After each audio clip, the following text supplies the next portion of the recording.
Brisbane, Australia. This is episode 97 of The Normal Blokes, a podcast dedicated to improving the competitive 40k experience. I'm Dineeth, and today we've got Liam.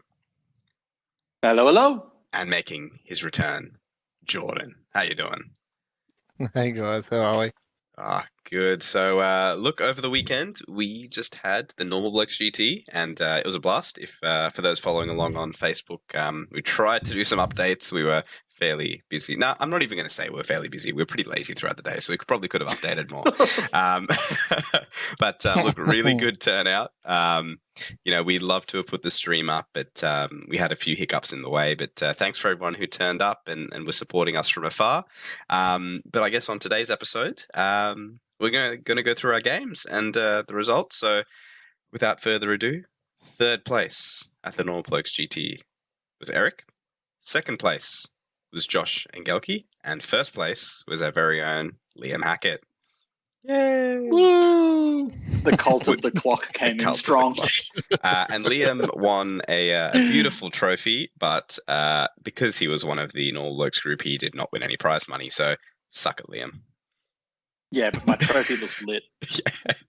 Yeah.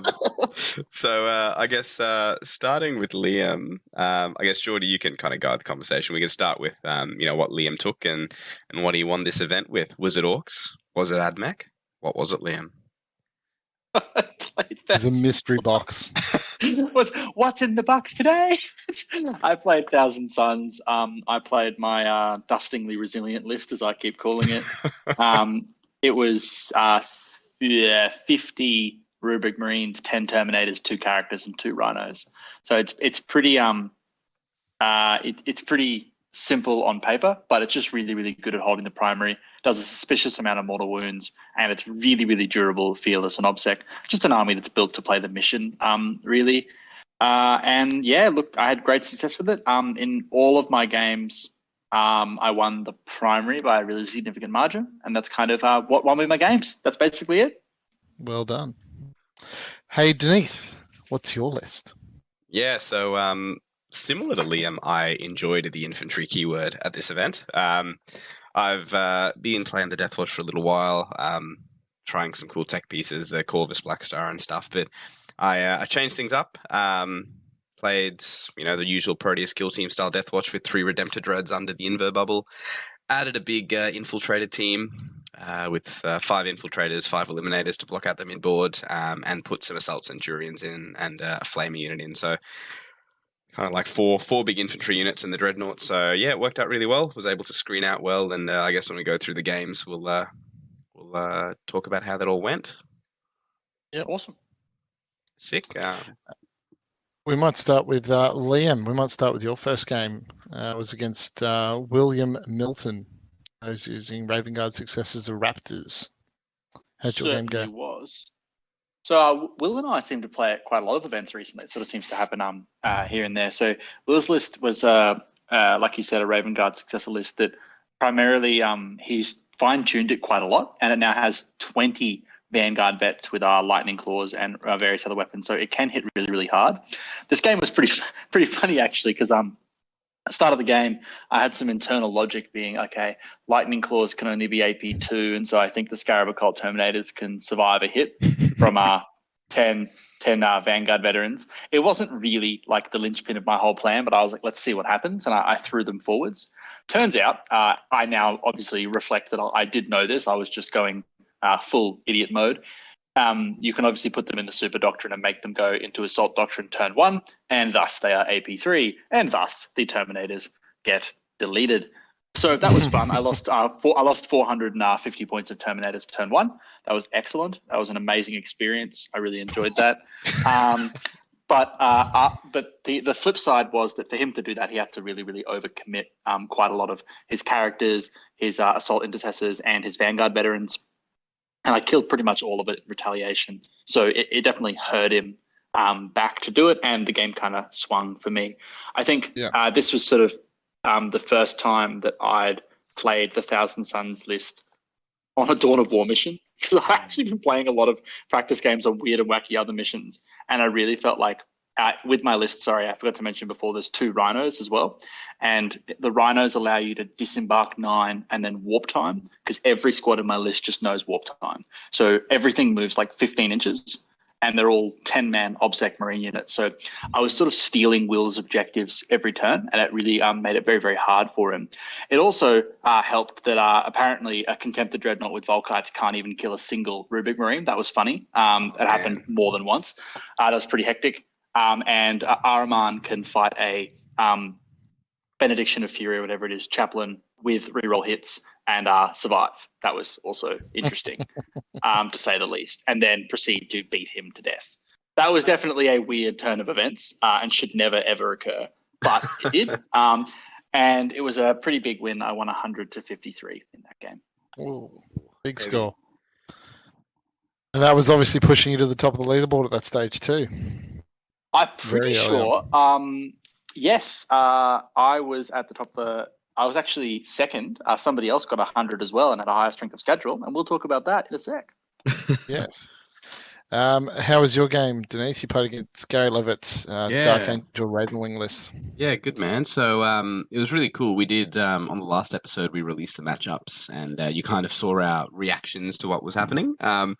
When Gary Levitt's name got pulled out of the hat for me, I was a little bit scared because there's can definitely say there's more than one melter gun in this list. He's got like attack bikes, ATVs, and like the Outrider units, the Black Knights with potentially 3 damage plasma. So I was like, ugh. I'm going to get hit pretty hard by this if I, can't hide. But this is where the big Spectrus team that I took kind of came in handy, because I had a 10-man, 5 infiltrators, 5 eliminators, and you can combat squad them out, and they can forward deploy and cover a large area of the board. But what that meant in this game is that they could stop the Raven Wing, pre-game move of the bikes. The hunt. Yes. Yeah, because with the terrain that we had, I could hide all my dreadnoughts in a corner, but I couldn't stop him if he double moved to get all those melter bikes right next to me, and then I would just die. Yep. And then if he punched a hole in the dreads, he's got 2 flyers that can kill all my characters. So that falls apart very quickly. So the fact that I had something to forward deploy, and I'll talk about this in a few of the other games for a Marine Army nowadays, I think is really important. But I was lucky enough to go first, kind of poke my dreadnoughts out, killed a Dark Talon, which was pretty important, I thought. Killed one of the ATVs, because he had a little Primaris, Ravenwing Apothecary. So I realized if I half kill a Melter Bike unit or a Black Knight unit, he'll bring them back. So I thought, cool, to try and get Melter Guns out of the game, I'll just try and kill the ATV unit first, because I know he can't bring it back. Yes. So I focused. Yeah. So I focused that down. But I think with the matchup, Gary's list has a lot of raw firepower, but it didn't have as many functional wounds on the board. So when the damage started to pepper in throughout the game, when my Sense dropped and when the Flamer Bomb dropped, he had a lot less units on the board, and I was just able to take the board. It was still a really good game. He took Death on the Wind, which is an amazing Dark Angel secondary, and he stacked up a whole heap of points for that. But I think our final score was it was 85-52. So I had a comfortable win. I was staying clear of, I had my head below the clouds. Didn't go as high as Liam, but ready for a good round 2 game. But yeah, Liam, you were up there with DJ Drukari himself, hey? DJ Drukari.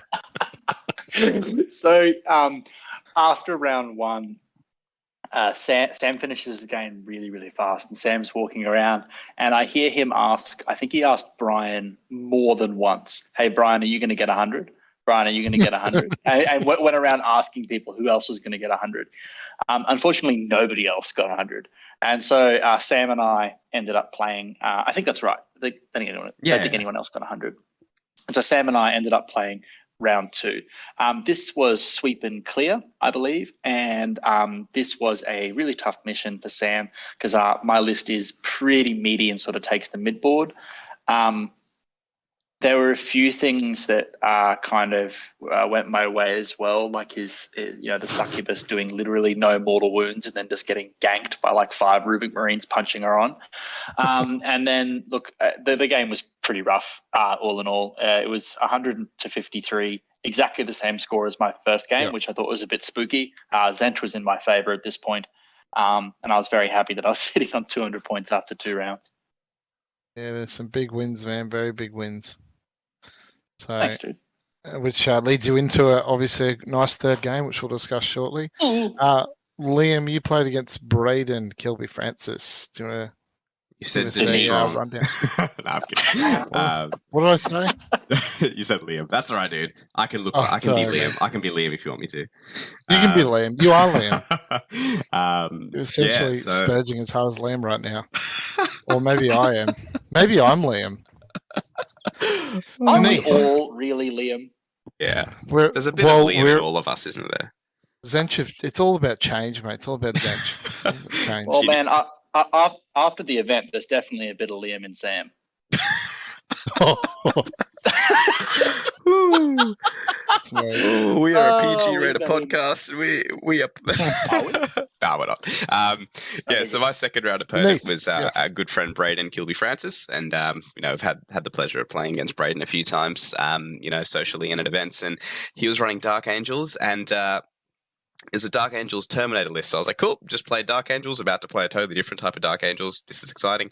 But we're playing Sweep and Clear, and in my head I go, Braden can take Oaths of Moment, he can take Stubborn Defiance, and he can take Direct Assault.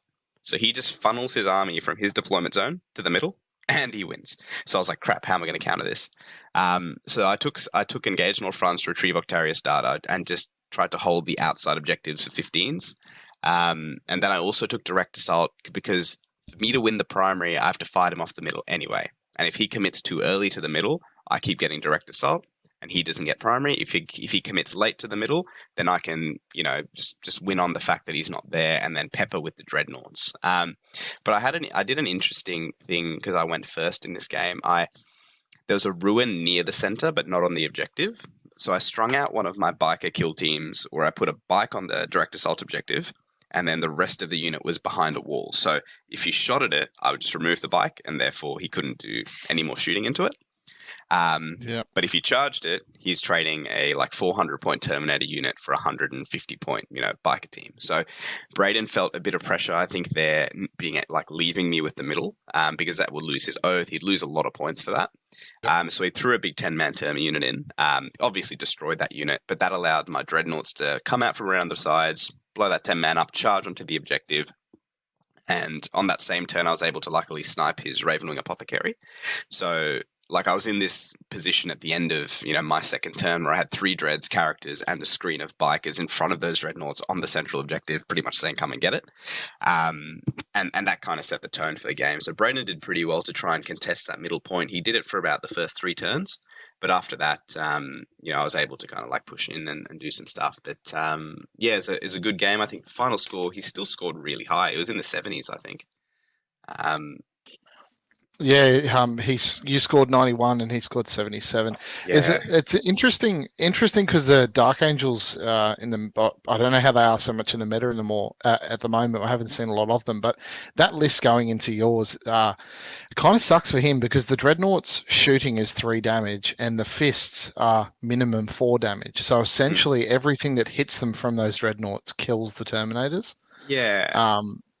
And the negative AP is taking him always down to their 4-up and vulnerable. That's it. And, the list he ran didn't have the neg 1 damage banner. And because I was able to get a lucky snipe on the Apothecary, there was nothing stopping that 3 damage or 3 plus D3 damage going straight through. So the matchup started to get a little bit in my favor when that happened. But yeah, this was another game where the eliminators just went hot and just one hit the Apoth just super luckily. But yeah, that also set me up 2-0 and into round 3. Who did you play, Liam? So I had a really, really tough round 3. I ended up playing Hayden Walduck. Now, Hayden is an amazing 40k player, not just a multi-time ATC veteran, but also an ETC, now renamed WTC veteran as well. Not only that, Ducko, as I will lovingly call him for the rest of this podcast, was also playing Sisters of Battle. Now, T-Suns are pretty hot off the presses, but even just from a core concept, I know that Sisters are hard for T-Suns for a couple of reasons. Obviously, they can make they're very, very good at denying the witch. One of the sacred rights is every unit can on a 5-up just cancel a power, regardless of the role. But probably more importantly than even that, is that some of their characters are base immune to psychic powers, so I can't get rid of them out of combat with that, or even snipe them out in advance. And they can make whole squads immune to psychic powers with their version of Sister's Prayers. So this is really, really challenging for me. On top of all of that, Ducko's also playing quite a melee-heavy list. He's only got a few little shooting units with multi-melters and the storm bolters. But he's also got Repentia, Zephyrim, some of those village people with the 2 damage weapons, and also two big units of what the hell are those things called? Penny engines. So everything in his list is really, really, really, really good at killing Rubik Marines in combat. It's all very resistant to psychic, and it's fast. So this is really challenging for me. We ended up playing Vital. Vital, the mission favored me in the sense that after he comes down, parts of his army are quite static, whereas I can always warp time. And I found that I put a particular amount of tech in my list pre this event. I'm playing Cult of Time, and the Cult of Time Warlord trait allows you to do a bonus spell, and that bonus spell is undeniable. And of course, I can use Cabal points to make a spell undeniable, so I can have 2 undeniable spells a turn. That tech that I put in the list pretty much single-handedly swung this game from my perspective. It allowed me to do warp times that were undeniable. It allowed me to do specific spells to keep my units alive that were undeniable. Because, boy, did he roll 5-ups for literally everything else. Wow, Liam, that's undeniably strong. Oh. I was going to make an undeniable joke there, but we'll just leave it. Suck so much. So yeah, look, it was pretty tough. This game was a slugfest. At the end of the game, both of us had very, very little units left. Pretty much, there were a couple of situations that were really swingy. Like, for example, we had a fight with, I still don't know what they're called. What are the village people called? Are you talking about the Sword on Board girls? Yeah. Oh, they're called the Celestian Sacrosancts, but I just like to call them the Croissants because it sounds like croissant. They literally look like angry medieval farmers. Yeah. That's why they're the village people. Anyway, regardless, I'm just going to call them village people from now on. Yeah, exactly. That's what they're called now. The village people hit some Rubik Marines that were like completely unbuffed, and I tell you what, my 5-up saves went absolutely hard, and they just lived. And I was like, oh, that's cool. It won't happen again. It happened again. And so that was very, very swingy. I also, and Ducko pointed this out to me halfway through the game, I used my Umbralific Crystal, which is the new name for the Dark Matter Crystal. Thanks, GW, for making up words. Anyway, I used the crystal to teleport my unit of Terminators, but the Terminators, I sort of accidentally put them in the perfect spot. Like I was sort of umming and ahhing where I put them, and he was like, dude, if they were 1 inch further closer to me, I would have been able to do like this particular trick, which basically would have swung, I think, the game. So as much as I'm happy that I won that game, and I won it, by a reasonable margin, there were a few things that went my way dice rolls wise, and also I made an accidentally tactical genius play. By and large, though, Sisters are super hard for Thousand Suns, and I was not confident at all going into this game. I'm really stoked that I ended up winning it.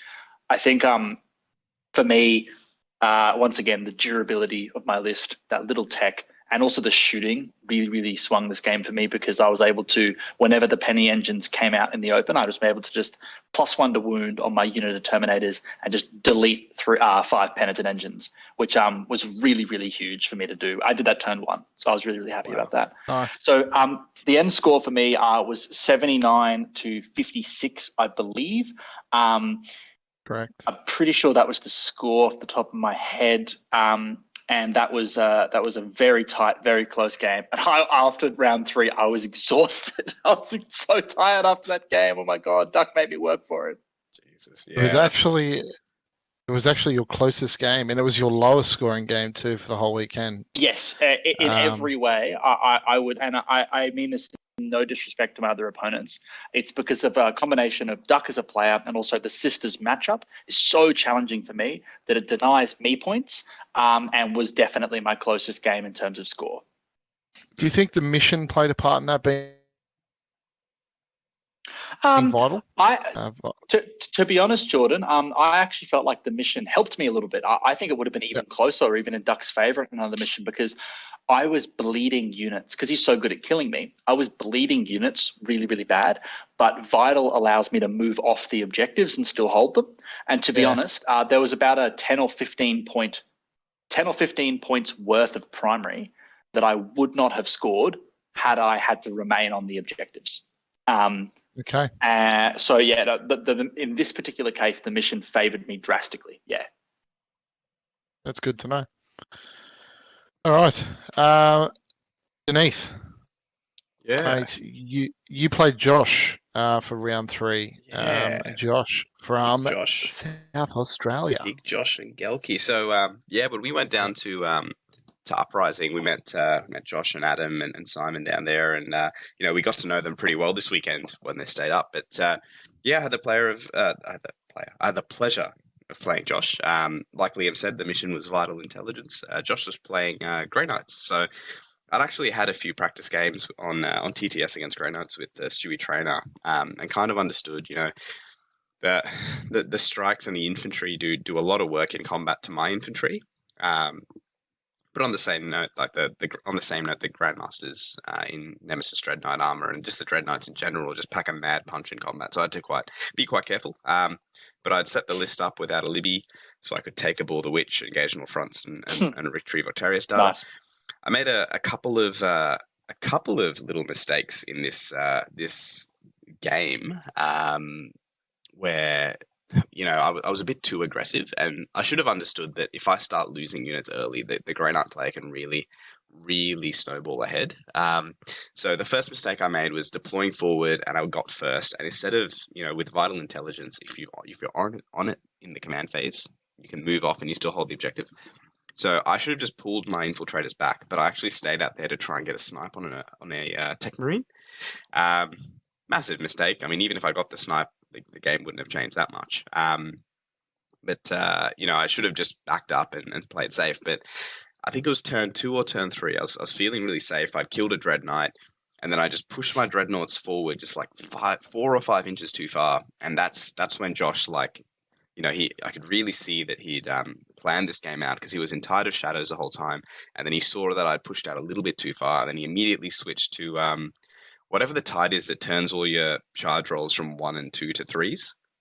And then I saw him do that, and I was like, oh, I see, I'm done. And everything just moved forward. It all smited, it all shot, it all charged, and the core of my army was just gone. Like, the Dreadnoughts and the characters were just gone. Oof. So, yeah, that really affected my ability to continue to, chip away at his Dreadnoughts.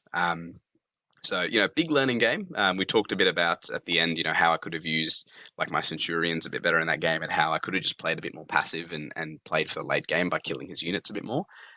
So really good learning experience. And this was my biggest, well, it's my one loss of the weekend, but big loss. It was 89-39 to Josh. So that set him up for a strong day 2. Yep. That's rough, man. Yeah, but look, I mean, 2-1 at the end of day 1. I was like, sweet, I'll try and just win. My aim was 3-2 as a conservative aim, so I was like, sweet, I'll win 1 game tomorrow, and then I'll try my best. But yeah, Liam, going into the event itself, I mean, that was a pretty stacked lineup. Yeah, had 50 players, and I would say half the field are probably some of the best players in Australia, not Queensland. Yeah, I think we counted up. There was about 15 ATC level players, so there you go. It's pretty solid. But then the matchups came up, and Liam, you had Adam Napier round 1, and I had Will Milton. I was definitely scared of playing Will Milton on Battle Lines, that's for sure. Yeah, man. Battle Lines is one of those missions that you love to hate it. I don't think anyone really loves the mission, but it definitely swings certain matchups. For me, going into my round 4, I played Adam Napier from South Australia. Adam and Josh, as I'll talk about in a moment, were 2 guys who came up from South Australia. Thanks so much for traveling, guys. That was absolutely awesome. And I've actually never played Adam ever before at any tournament, despite us both being at events many times in the past. So this was awesome. It was my first game against Adam. Adam's playing a reasonably standard sort of Drakari army, and what that sort of involves is got Dark Technomancer Chronoses, a number of Raiders with Incubi and Drazar and all the bells and whistles.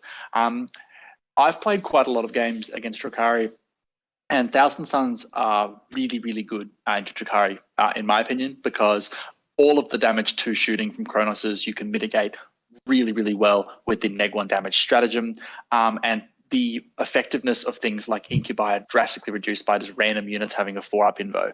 So things like that really, really hurt. And also you kind of put Drukhari on the back foot just by being able to infiltrate a 200-point unit of Rubric Marines turn 1 and kind of force the Drukhari player to start expending resources early game before they get that +1 to hit in combat. So like turn 1, 2, and 3, it's where sort of the heat is applied.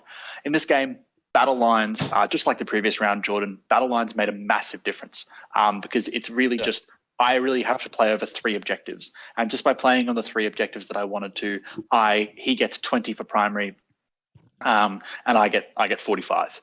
And to be honest, that was kind of the long and short of what happened in that game. I held 3 objectives and I held them by putting durable OBSEC models on the objectives that he just couldn't shift.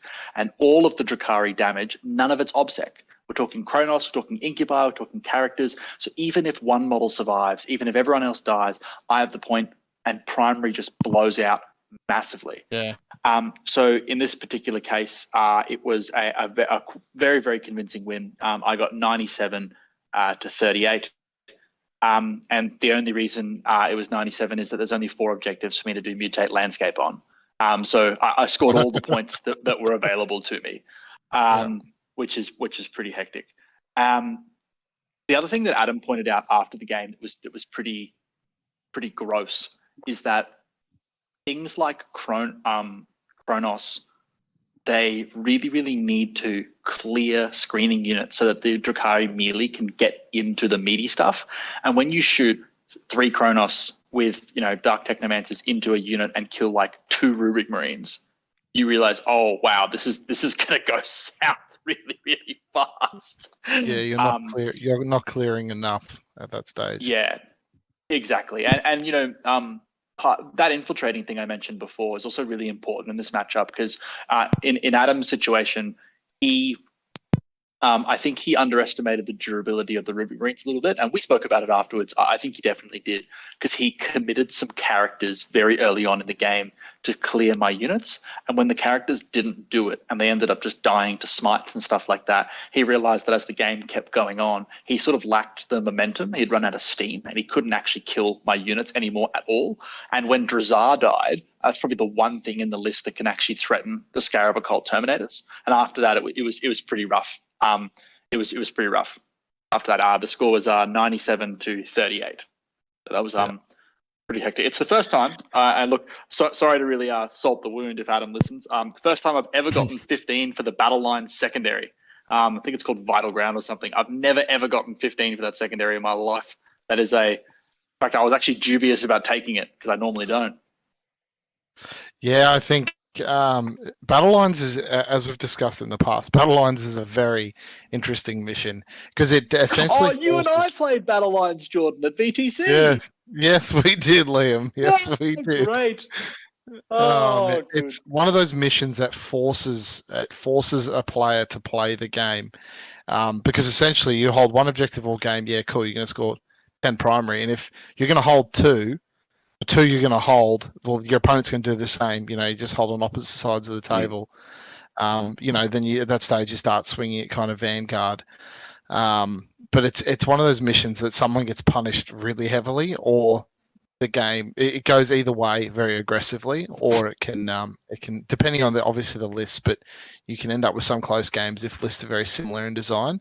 And I think Dineeth and Will's game that came up next that Dineeth will run through, that was a lot closer than yours and Adam's game, and it was because they had essentially some Marines versus Marines, and they both had Dreadnoughts, so they were able to hold those objectives and do that sort of same thing. From what I'd seen when I walked past the table, anyway.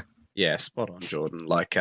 So I was looking at this matchup the night before, and I really wasn't happy about about playing Raven Guard on battle lines when he has infiltrating units too. I was like, damn, I'm gonna lose this lose this roll, and he'll put his stuff out, and then he'll have the middle of the board, and then he can come and dive at me turn one. But then, I realized I have the ability with border deceit, if I put a infiltrating unit up forward, because I've got that warlord trait, and if I go second, I can get that infiltrating unit out and pull them back to safety. Will doesn't really have that option in his list, so he was a bit more conservative and a bit more back with his deep strikes. So it ended up we just deployed kind of fairly normal for a Marine army, just hiding behind ruins, had some dreadnoughts behind cover. This was unique because if you can imagine where battle lines is, the objectives are on the diamond. In the corners, we each had ruins, and there was like 2 central ruins, so there's 6 big ruins. But where the objectives were, it was all forests. And I had this unique advantage where if he's going to put stuff out like Landspeeder Storms and Vanguard Vets forward into forests, I have the relic, the Vorkan Pattern or Spicata for Deathwatch that gives +1 to hit against fly. So I kind of mitigate the forest a bit. While he can't, if my troops go in there, and on top of that, Centurions ignore cover as well. So I have ways to mitigate the fact that forests are there. So I picked Stranglehold, Retrieve Octarius Data, and Oaths, and Will picked Engage North Fronts, Retrieve Octarius Data, and Oath. And it was really tight at the start of the game. Me going second helped a lot. But it was like a little peppering lead where I was getting 3 for Stranglehold, but Will was only getting 2 for Engage. So that was slowly ticking up.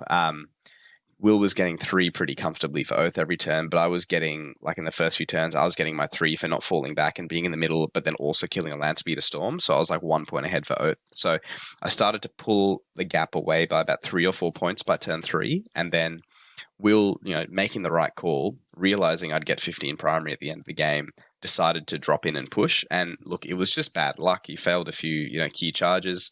My Flamer Bomb dropped in and surprisingly one-hit a Contemptor, with flames and bolters. How does that happen? So I got a little bit lucky, and then my units, weren't dying. And I did this interesting play where I chained out my infiltrated team from a building to touch an objective, but the 5 eliminators were in cover, so they were getting a 3-up save a 1-up save, which became like a 5-up save to plasma, or essentially a 2-up save to anything -1. So I was taking, I got targeted by dreadnoughts, for example. I was -1 to hit because he's shooting through the forest, so I didn't need to pop smoke, but I just popped transhuman just to see what happened. And 1 dreadnought, 1 redemptor, and 2 contemptors shooting that unit, I think it was, killed 1 or 2 eliminators. Because I'd the little shots were on 2-ups, and I just would re-roll it to pass it, and a plasma would go through, and then the first plasma to go through, I'd be like, oh, that's on the Helix Adeptic, becomes 0 damage. So it would just really just not kill that unit. And there was that swinging point at that stage where I just had more infantry and pushed up. So look, Will played that game really well.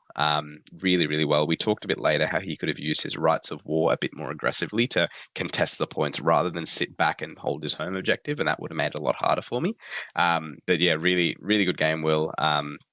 Really keen to play you and work with you with Marines in the future, because I think there's still some sauce left in the Marine book. But that takes us to round 5, mate. Yes, round 5. And Liam, you played Josh from South Australia. I certainly did. Josh, and his last name is pronounced never heard of you. Fuck, that's gold. I think he made that joke to me as well at some point. He did. Anyway, look, Josh, I really hope you listen to this episode. So the normal Blokes GT, we used a similar format to what a lot of events in Brisbane have been using, in that the last round was bracketed. 1 plays 2 and 3 plays 4 in terms of rankings, and regardless of who wins out of that 1 and 2 round, who wins comes first and who loses comes second, just to avoid the people who've sort of gone to the end of the event winning all their games, not dropping all the way down to 10th, which I say from someone where that's happened to many times. That has definitely happened to me many times. So I ended up playing Josh from South Australia. Josh is one of the co-hosts of Uprising Adelaide, and we have met when I was at that awesome event in January of this year. Now, Josh is playing Grey Knights, and his list had a number of elements that I've versed before, a couple of things that I've seen. He had the Sword Bearers and Rapiers detachments with 2 units of big interceptors, all of these jolly marine units down the same. And then 4 Dread Knights, 2 Grandmasters, and 2 normal ones. The thing that's interesting, Dineeth, I'm not sure if you actually, I'm not sure if this was you telling me this or not, so forgive me if I'm misquoting something, but someone told me on the weekend that based on BCP data, Grey Knights have like a 91% win rate against Thousand Suns, like some preposterously out of normal win rate. Was that you? No, it wasn't me, but all I think about when you say that is when Doctor Strange at the end of Endgame puts up his finger and says, "This is the one." Man, I'm even playing Cult of Time, so I've got little tiny rock as well. That's the best. Oh my god. Anyway, so so the reason I bring that up is that really weirds me out for a couple of different reasons. So I've played a bunch of practice games against against Ben and a few other people around Brisbane with Grey Knights, and what I've found is that Grey Knights seem to rely very heavily on specific powers to do the deed, like the +1 damage spell for their shooting attacks, the 4-up invo for durability, because most of the infantry units, like the strikes and stuff, they don't have an invo base.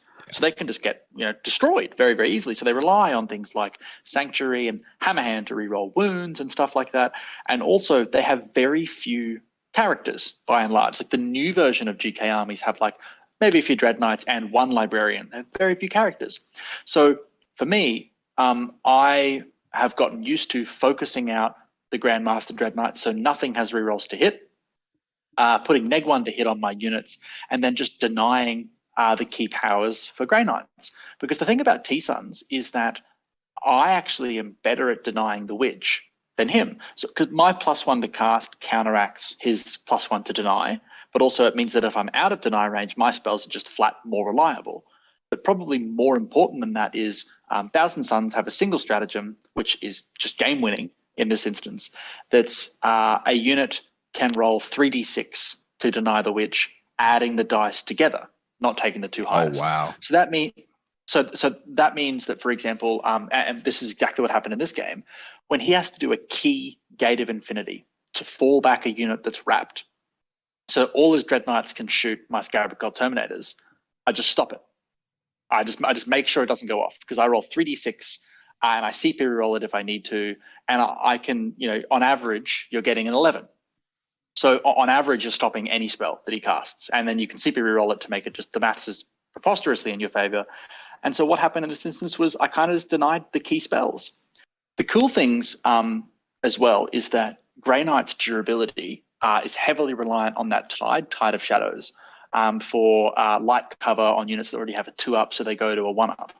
A lot of my shooting is AP2, AP3, and it's all 1 damage as well. So it kind of just, the profiles for my offensive things and my ability to deny the Witch make the game really, really hard for GKs. The way this game played out was pretty simple. We played a Dawn of War mission again, pretty reminiscent of round 1. We played Overrun, so it's just a hold 2 mission. And he moved up a little bit to hold his objective in his deployment. He went first. I then got out of my Rhino. I moved 15 inches. Because I can make 2 of my spells a turn undeniable, like I mentioned before, so he can't deny my spells no matter how good he rolls. I made Warp Time undeniable. I moved across the table and I charged his units. I stole his objectives. He killed me, but killed me a little bit too slow. And the primary spun out of control. I believe the primary was 45 to 10 or 15 at the end of that game. And that primary, because it's a hold 2 mission, even just taking 1 objective off him means that I'm getting 15 to his 5, not 15 to 10, which makes a huge differential over the course of the game. The other thing that was rough was that Josh took Banners, which in hindsight we had a chat about, I think was probably a pretty rough pick, and also Purifying Ritual as well. Whilst that's an amazing Grey Knight secondary against Thousand Suns, because just like him, all of my squads can deny, and I'm suspiciously good at denying the Witch with stratagems and certain things like the characters with bonuses to deny, that it meant that I could really shut down so much of the things he wanted to do. Look, I'll be honest. I was really, I was pretty confident going into this game because I have versed the Grey Knights before. I really found that the primary game is what swings it. And even though Grey Knights have an amazing melee profile, string 5, AP3, 2 damage into Thousand Suns, when they're hitting on 4s, because I can be neg 1 to hit with no rerolls, and then they're wounding on 3s with no rerolls, and I've got a 4-up invo, that profile stops being as good. And you realize that a 30 attack unit of Inceptors, especially if I deny the spell for +1 attack, that doesn't really kill much. It's really only 15 hits, 10. You probably kill half a unit of Rubric Marines. You don't even get close to killing the whole unit. And they're not OBSEC. I am. Yeah. So once again, it was really a primary mission game. I ended up being pretty much tabled at the end of the game, and so did he. We really wiped each other out, but it was the primary that swung it. Yeah. And at the end of that game, I believe the score was 91-45, so a pretty big win for the Thousand Suns there. And that's my first significant singles win. I was really, really stoked. Yeah, nice, dude. Congrats. And look, that was a really solid breakdown of I guess the ways a Thousand Suns player can combat that Grey Knight army. And that stat of 90-something% really surprises me. I thought it would actually be a bit more even, but yeah, that's solid as. Just, How was your round 5, dude? Sorry, before we jump onto Dineeth's round 5, just this is a very interesting with that mission overrun too. You've got 3 objectives, so it's hold 2 as you said, but you've got 3 objectives essentially in your deployment zone, and it's a Dawn of War. So this is, I think, where the Thousand Suns really, especially that your build, particularly Liam, with the rhinos and basically slingshotting the units up the table. Because you've got those resilient OBSEC units that can just be fired from a rhino straight out the table, stealing objectives, and it becomes really painful when he's holding 3 objectives to at least try to get 10 points, and then essentially you take one of them off him and he gets 5 points, and that becomes really painful because he can't react, especially with your ability to deny powers. Like if he wants to gate something, he has to still be 9 inches away. He's still going to try, make that charge out of the deep strike. It's actually, that would have been a really hard game for him walking into that for a lot of reasons, the mission and the list as well. So, very, very well done from both. Thanks, dude. Yeah. I think there are a couple of things about that game that were hilarious. And one thing I want to say as well is that for a top table game, at a reasonably big GT that was a Shark Tank through and through, this was one of my most fun games of the whole weekend. We were laughing, we were making memes the whole way through because we had these 2. Josh and I had these 2 rhinos, my rhino and his rhino, shooting each other for like 4 turns. So we had this. It wasn't even relevant to the game. So we had this like Spider-Man meme in our heads, and I feel like. And so it was like the GK Rhino versus the T-Suns Rhino. And Dineeth, I've actually just sent you the meme. So I demand this is posted with the episode because it's actually funny as hell. Anyway, moving along. So that was funny. The other thing, I guess, Jordan, that you pointed out with the Rhinos is that Grey Knights can actually do a very similar trick. Because I didn't know this until this game. The Interceptors can actually embark in a Rhino. So they move 12 base with like Harlequin flip belts. So they can actually just get out of a Rhino 15 inches exactly the same as Thousand Suns. The only difference here is that my models are OBSEC. The other thing that kind of matters later on in the game is that I can heal models to my units by being Cult of Time. So I can actually move about 18 inches if I really, really need to with a unit that's already been hurt if it survives. In this particular instance, there was one particular point that Josh and I reflected on later on where he embarked 10 interceptors into his Rhino, getting ready for that turn 3 push. And what happened was he moved the Rhino ever so slightly too far forwards. And so it meant that my unit of Rubric Marines might not have been able to reach his objective with a 15-inch move and a charge, but I could definitely reach his Rhino. So I sacrificed a unit of Rubric Marines just to wrap his Rhino, meaning that the 10 interceptors couldn't get out. Now, he killed, with Dreadnought stuff, he killed all my Rubric Marines, but it didn't really matter because by that point, it meant that the interceptors had been wasted that turn and they could only come out and do something turn 5, not turn 4. So that was actually a huge swing because that one unit was going to come in, kill a whole bunch of my stuff, take me off primary and do all sorts of different bad things to me. And so that little kind of mistake and me kind of noticing it with my Rubric Marines was a really, really big deal. And in hindsight, I don't think rhinos are going to be coming anywhere near me if I play Josh in the future. I have a funny feeling you won't do that one Josh again. is learning a few things from me there, mate. Just moving a little bit too far forward. I love it. Anyway. Dineeth, so your final round, you played the Giant King himself. Oh, all hail, mate. So, All hail. yeah. So I was playing Jai. So he had Nova, Silent King, big unit of 20 warriors, which I can't kill. 2x10 immortals, some death marks, and some lich guard. So really interesting list. This mission I expected both of us to play a bit cagey. So I took some more adventurous secondaries. I took While We Stand, and this is the first. It doesn't sound like it's adventurous because I'm taking to the last or While We Stand, but I actually kept my kill teams together. So I could just sit back, and then I did banners, and then I took the Long Vigil, which is a Death Watch secondary for people not being near you, because I realized if I deploy my dudes back and then I put my infiltrators teams at the front of my deployment zone, he can't Veil of Darkness or Deep Strike within 12 of that, which means he can't actually come anywhere near my zone with the Veil or with Deep Strike. So he's foot slogging. And how far do Necrons move? Like fucking nothing. So I was like, cool, if I go first, I actually get 2 turns of Long Vigil, and that might be better than me picking Scrambos and Engage in this mission. And what ended up happening, Jai went first. He moved up a little bit. One big mistake I made is, in my turn one, I moved out. I was able to kill the 2 pylons on the king, so I felt a bit more confident in my Dreadnought staying alive.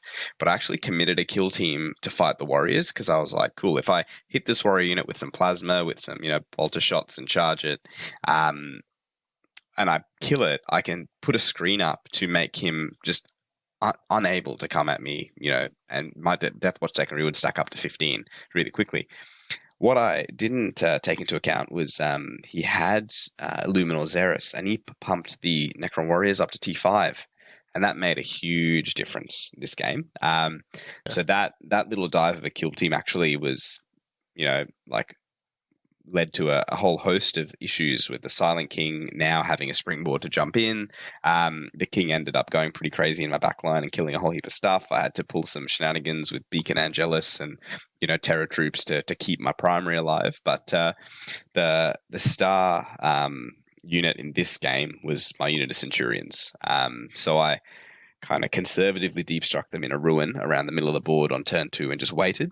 And then turn 3, 4, and 5, I white scars them to sprint out, charge, take down banners, and just smash through the backfield, taking down banners and taking primary. And that one unit probably swung the game about 35 points just by taking primary, taking banners, killing things, getting my banners up in the backfield. So super tight game. The game ended with that unit of Centurions charging a single Cryptothrall and spreading out over 2 objectives to just touch them both, getting me my big 10 or 15 primary, and the final score was a 1-point win to me, 77-78.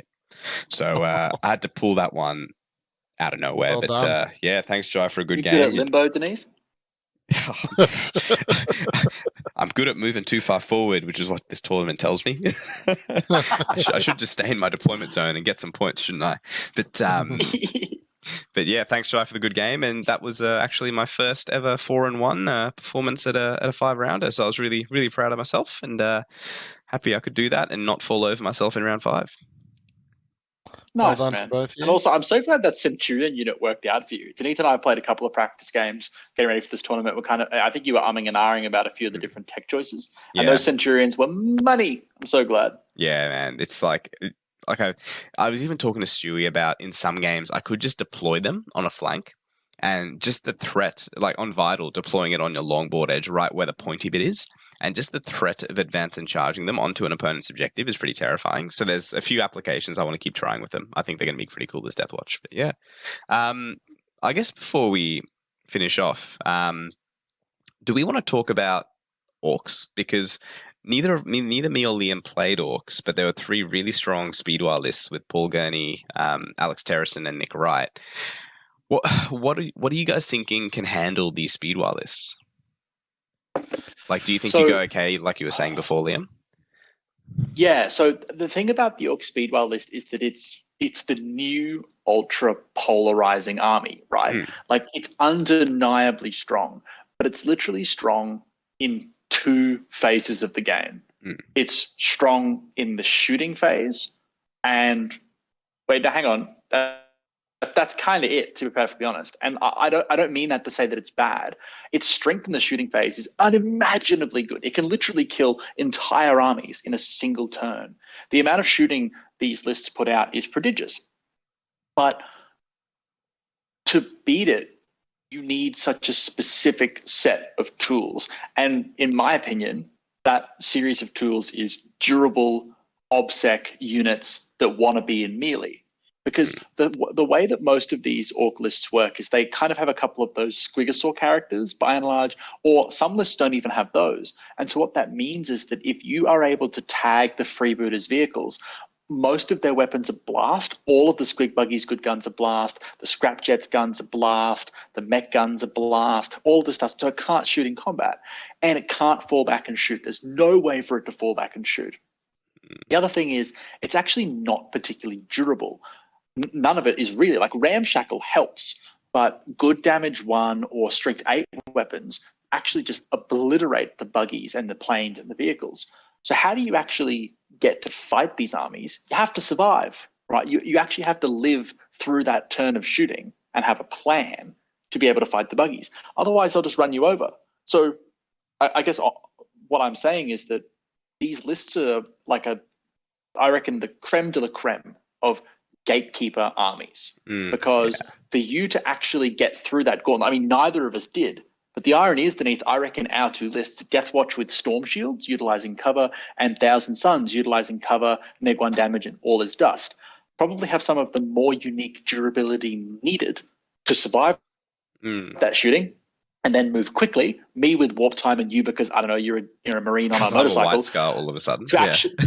Yeah, all of a sudden, imagine you take off your Hell's Angel patch and now you're a White Scar. And then you can actually get in combat, stop that shooting and steal the objectives, which is how you beat these armies. I actually don't really see another path to victory against the Orcs, because nothing at all in 40k even comes remotely close to the shooting of the Orc buggy list, in my opinion. You can't sit back and shoot them. Like, you literally can't play a shooting game with them. You just lose. Yeah. I recently had a game with Nathan. He was playing some of the new little Squig Buggies, the little rucker trucks, the ones that can fire out a line of sight. Now, they're quite painful. The profile on them is really good. Definitely great at killing Marines. Oh yeah. And the Scrapjets are still just as good, but I think some of the disadvantages that the lists have now taken is that you used to be able to, essentially combat squad all the Scrapjets. Now they have to stay as one. Which it means that the damage that is going into them, it starts to spill over, which makes those, especially 9 wounds, makes those melters, like heavy melter rifles and any melter weapons that are just doing obnoxious amounts of damage at close range, it actually becomes pretty good because it can essentially start spilling over. Yeah, it also... wasting shots. Yeah, that's so true, Jordan. It also gives you mad value from like strats that can debuff or increase your effectiveness into one unit, like Old Grudges or like +1 to wound or whatever. Like if you can mark units to get +1 strength into them or stuff like that, like you get mad value into these buggies.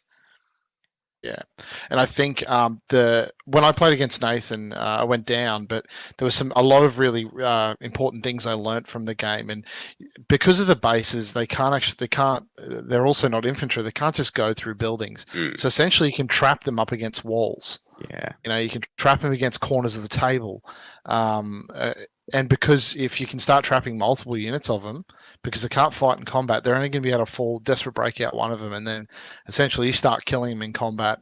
They can't shoot because they've got blast weapons. As Liam's already said, they start to hinder themselves a lot in combat, but they have the mobility outside of the fact that they can't go through buildings, and they have amazing, incredible shooting. So it will be interesting to see what happens, I guess, in the future. I kind of agree with Liam at the moment. They are a gatekeeper. But it will be good to see. And also, I want to give a lot of credit to Nick and Paul, especially for a lot of wah yelling on the weekend. That was really great. Both playing Orcs and screaming wah multiple times while I was there. I want to see a big wah from Alex Terrison. That'll make my day. It'll be a Frenchois. Frenchois. Lewa. Lewa. Leroy. Lewa. No, also, hands off to Paul for literally painting himself green. Yes. The dude painted himself green for a 40k tournament. That is a great. level of commitment that everyone should aspire to. I was talking to a few people on the weekend, and it looked like in Avengers Endgame where the Hulk or Bruce Banner figures out how to be green, but Bruce Banner. So he's got like a human face in the Hulk. It looked like that. Oh, dude, I made that joke, and I'm so glad someone else thought it. Yeah. Some say Paul's still green right now. Yeah. So, yeah. But yeah, thanks for I guess listening to our rambles, guys. I think as we approach our 100th episode, we're on 97 now. We're going to be doing some more exciting stuff, and in future, when Luke's a bit busy this week, but when Luke's on, he'll talk a bit more about what we're doing. We want to do a bit of fundraising stuff as we approach Movember as well. So keep your ears out for that. But yeah, great tournament weekend, and we're keen to see the close of the year with things like Masters and stuff like that. Anything else to add, gents, before we finish? Just a big thank you to everyone that attended the tournament as well. I don't know if it's already been said. It's helping us, get the brand out there, and it was great. We had no issues at the tournament. It seemed like everything ran really smoothly. So thank you everyone for attending and playing good and being fair. Awesome. No, that's so fair. Thanks very much, guys, and you are all legends for listening. Yeah. See you guys on the other side. Take care. Stay safe. Call your mother. See you later.